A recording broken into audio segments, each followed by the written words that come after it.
Early in the morning of Wednesday, 6th of May, 1840, on an ultra-respectable Mayfair street, 1 block to the east of Park Lane, a footman called Daniel Young answered the door to a panic-stricken young woman, Sarah Manser, the maid of the house opposite. "Fetch a surgeon! Fetch a constable!" she cried. Her master, Lord William Russell, was lying in bed with his throat cut. It was thought at first to be a suicide. That is what the young Queen was told at noon. But later that day, when her Secretary of State for the Colonies, Lord John Russell, arrived at Buckingham Palace, it was with the melancholy news that his uncle had in fact been murdered. His throat cut so deeply that the windpipe was sliced right through and the head almost severed. The motive appeared to be robbery, as the drawing-room of Lord William's house had been turned upside down, and a pile of valuables had been discovered near the front door. But the brutality of the crime was what struck the 22-year-old monarch. "This is really too horrid," she wrote in her diary. "It is almost an unparalleled thing for a person of Lord William's rank to be killed like that." Lord William's rank did indeed make him a notable corpse, however quiet and unobjectionable a live man he had been. Third and youngest son of the Marquis of Tavistock, he had passed the 30 years since the death of his wife mostly in travel and connoisseurship. He was known at the great salon of Holland House and Gore House, the Royal Academy, and at the palace itself, but his status and means were nothing to those of his nephew Francis, the 7th Duke of Bedford, owner of Woburn Abbey and its priceless art collection, nor of his nephew Lord John Russell, who was one of the most influential politicians in the land. The house in Norfolk Street where Lord William lived alone was modest by Mayfair standards, and he kept only 3 servants, a maid, a cook, and a valet. 2 other employees, a coachman and groom, lived off the premises. Who would want to butcher in his sleep this unobtrusive minor aristocrat, with his afternoons at the club and his restrained widower habits?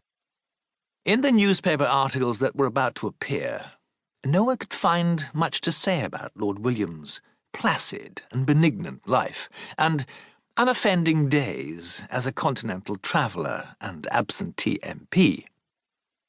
Aged and respected, he was called in the Times. Like a cheese.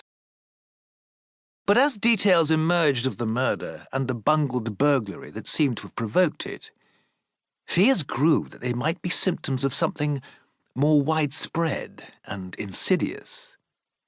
For if such a person as Lord William was not safe in his bed, in the most exclusive and privileged residential enclave in the country, who could be? Such was the panic provoked by the crime.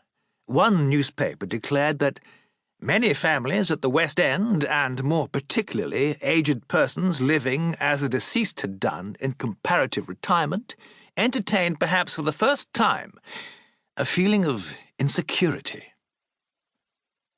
These were nervous times for the ruling classes.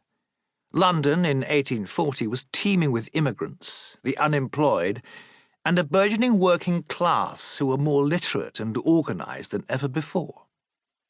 The winter just past had been one of mass rallies by Chartists demanding universal suffrage that in some places had turned into bloody riots, and Lord Brougham had warned at the opening of Parliament in January that the country might in fact be on the brink of revolution. So marked was the change taking place in the disposition of the common people towards all men in power. When over 200 Chartist demonstrators were arrested and 21 found guilty of high treason after the uprising in Newport on the 4th of November, 1839, the ancient and barbaric punishment of death by being hung, drawn, and quartered seemed suitable to make an example of those convicted. Footnote: the sentences were commuted to transportation for life, a sign of leniency that also seems to have been a sign of nervousness. Was Lord William Russell's murder informed by the same unfortunate spirit of insubordination, as Queen Victoria described it, Class boundaries were changing rapidly. Had he been chosen as a victim for what he represented, as much as what he owned? The crime soon had all of London talking, from the thieves' dens of Soho to Buckingham Palace itself, and for the first time, perhaps, politicians weren't the only people being blamed for undermining the status quo and stirring up a volatile underclass. As the investigation into Lord William Russell's death proceeded, several of the leading writers of the day were alarmed to find themselves suddenly under fire for having contributed to what the Monthly Review characterized as a general want by writing fictions that glamorized vice and made heroes of criminals. Given the chance to mould the taste of a mass audience, many of them were now accused of pandering to the lowest, with books full of violent excitements and vulgarity that could all too easily lead susceptible readers astray. One best-selling book in particular did more than any other to inflame this panic about low culture. But to see how closely it was linked to the gory events in Norfolk Street, we need to return to the evening of Lord William's murder and follow his movements in his last hours of life.